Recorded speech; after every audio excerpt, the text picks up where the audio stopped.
Hi అండి, welcome to gastro shorts Telugu. నేను మీ Kalyan Peddada, consultant gastroenterologist UK నుంచి. సో ఇవాళ ఒక కామన్ టాపిక్ గురించి మాట్లాడదాం. ప్రతి ఒక్కళ్ళు టైంపాస్కి అట్లా యాంటీబయాటిక్స్ వాడుతూ ఉంటారు ఈ మధ్య.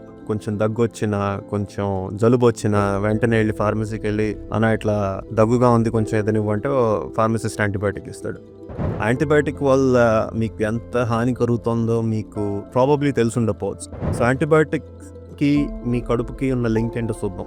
మీ కడుపులో కొన్ని కోట్ల బ్యాక్టీరియా ఉంటాయి. అందులో మన సినిమాల్లో హీరో విలన్ ఉన్నట్టు good bacteria and bad bacteria రెండు ఉంటాయి. యాంటీబయాటిక్స్ ఏం చేస్తాయంటే మీ కడుపులో ఉన్న బ్యాక్టీరియా మొత్తాన్ని క్లీన్ స్వీప్ చేస్తాయి అనమాట. సో గుడ్ బ్యాక్టీరియా పోతాయి, బ్యాడ్ బ్యాక్టీరియా పోతాయి. మీకు ముఖ్యంగా ఈ గుడ్ బ్యాక్టీరియా డైజెషన్కి చాలా అవసరం. ఒకవేళ ఈ యాంటీబయాటిక్స్ వల్ల గుడ్ బ్యాక్టీరియా మొత్తం వైపౌట్ అయిపోతే మీకు తినే ఆహారం సరిగ్గా డైజెస్ట్ అవ్వదు.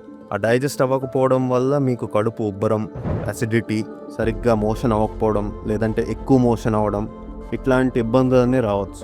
దీన్ని మనం గట్ బ్రెయిన్ యాక్సెస్ అంటాం. బ్యాక్టీరియా అనేది గట్ బ్రెయిన్ యాక్సెస్కి చాలా అవసరం. ఇంకా అతి ముఖ్యంగా సరిగ్గా యాంటీబయాటిక్స్ వాడకపోవడం వల్ల యాంటీబయాటిక్ రెసిస్టెన్స్ అనేది పెరిగిపోతుంది. సో మీకు యాక్చువల్గా సివియర్ ఇన్ఫెక్షన్ వచ్చి అవసరమైనప్పుడు మీరు తీసుకునే ఆ యాంటీబయాటిక్ పనిచేయకపోవచ్చు.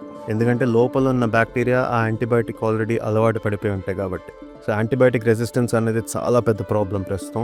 చాలా జాగ్రత్తగా ఉండండి యాంటీబయాటిక్స్ తీసుకునే ముందు. చిన్న చిన్న జలుబులకి, దగ్గులకి యాంటీబయాటిక్స్ వాడద్దు. అవసరమైతే డాక్టర్ దగ్గరికి వెళ్ళండి.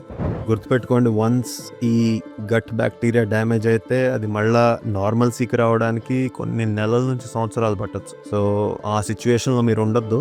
మీ హెల్త్ జాగ్రత్త కాపాడుకోండి, మీ గట్ హెల్త్ జాగ్రత్త కాపాడుకోండి, మంచి ఫుడ్ తింటూ ఉండండి. మళ్ళీ కలుద్దాం. Keep supporting.